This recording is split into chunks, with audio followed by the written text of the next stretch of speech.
Start. परिच्छेद.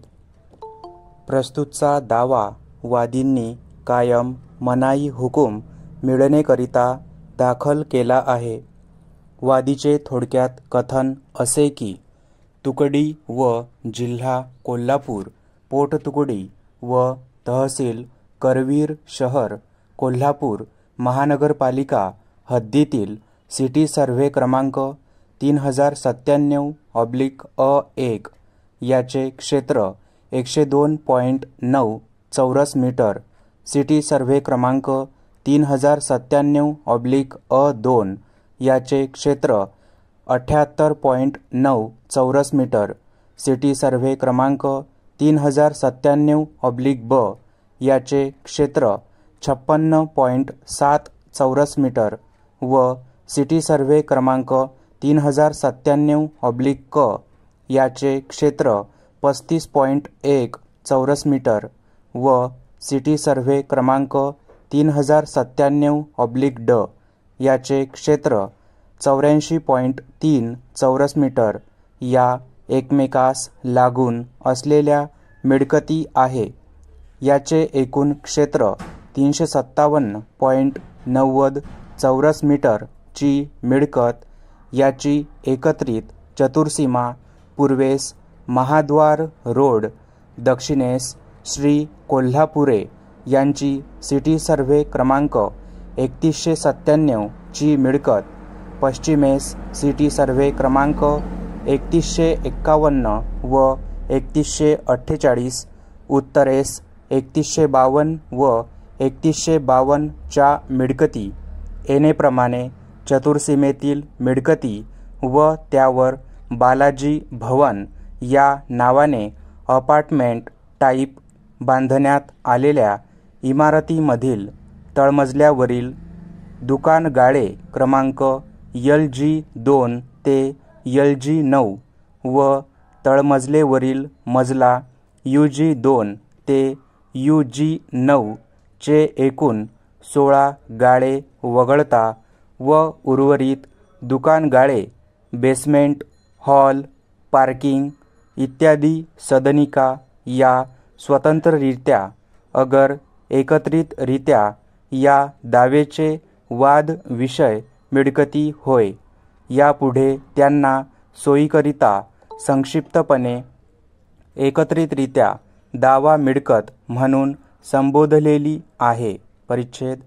दावा मिळकत ही वादी यांनी दिनांक 27/12/2007 इत्यादी रोजीचे खरेदी पत्राने मूळ मालकाकडून खरेदी घेतलेली आहे. सदर मिळकतीवर वादी हे भांडवल गुंतवणूक करून व मिळकत विकसन करून बालाजी भवन या नावाने अपार्टमेंट टाईप बहुमजली बहुउद्देशीय इमारतीचे बांधकाम करत आहेत. सदर बांधकामाची देखरेख करण्यासाठी व मिळकतीचे विकसन करून बांधकाम पूर्ण करण्याकरिता वादी व प्रतिवादी यांचे दरम्यान विकसन करारपत्र करण्यात आलेले होते.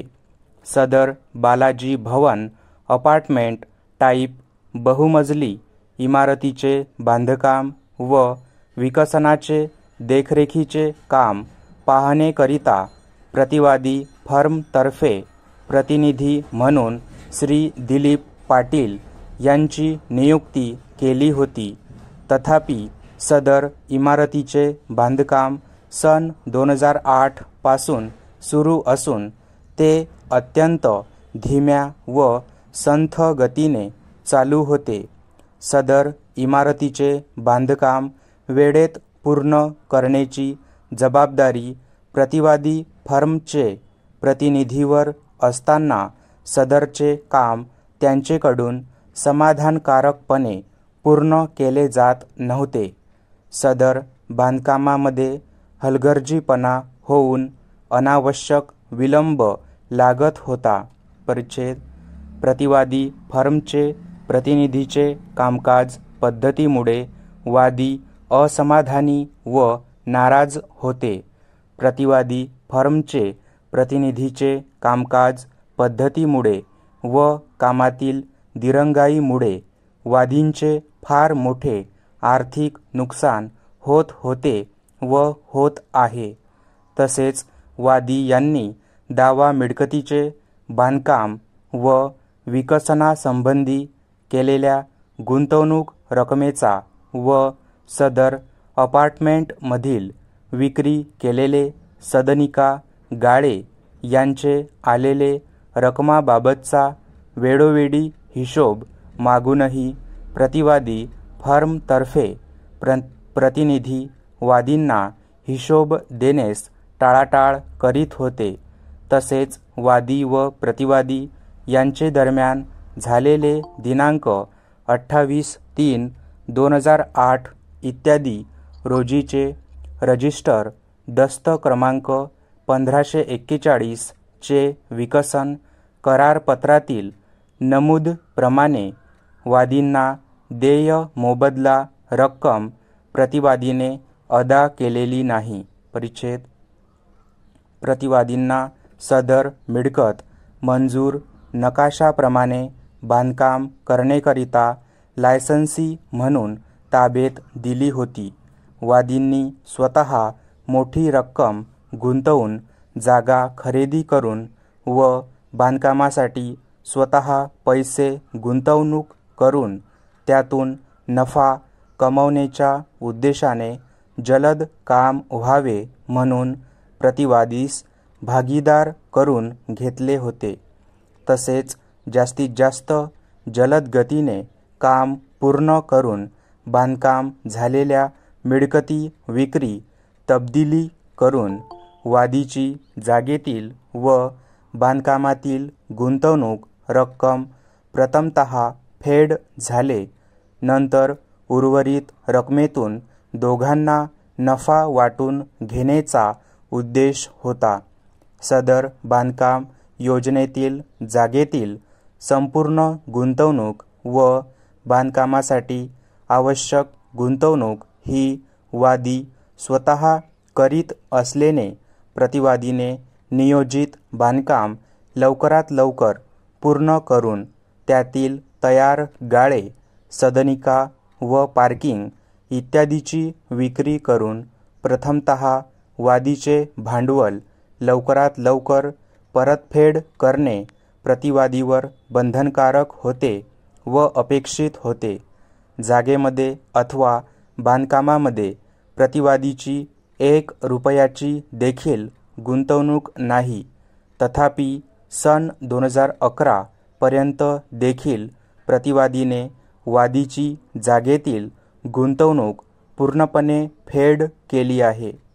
तसेच वादीने बांधकामाकरिता गुंतवलेल्या रकमेचा देखील योग्य रीतीने हिशोब दिला नाही.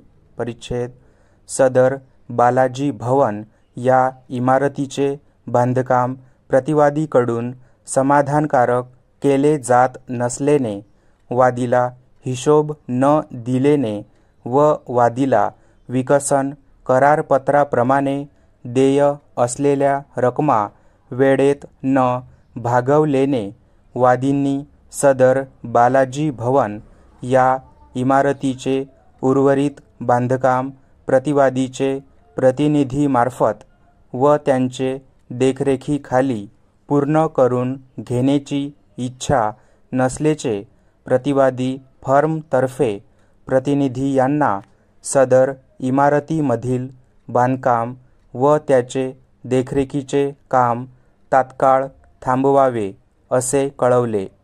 तसेच सदर बालाजी भवनमधील बांधण्यात आलेले व बांधण्यात येत असलेले कोणतेही दुकान गाळे, कार्यालय, पार्किंग, बेसमेंट्स, हॉल, टेरेस व खुली जागा व व्यावसायिक व निवासी सदनिका कोणालाही विक्री, तब्दिली, गहाण, तारण, बक्षीस, हस्तांतर अगर कर्जबोजा निर्माण होईल, अगर हक्क हस्तांतर होतील, अगर इतर कोणाचेही हक्क प्रस्थापित होतील, असे अगर तत्सम प्रकारचे कसलेही व्यवहार करू नयेत म्हणून त्यांना दिनांक 13/4/2011 रोजी नोटीस देऊन कळवले होते. स्टॉप.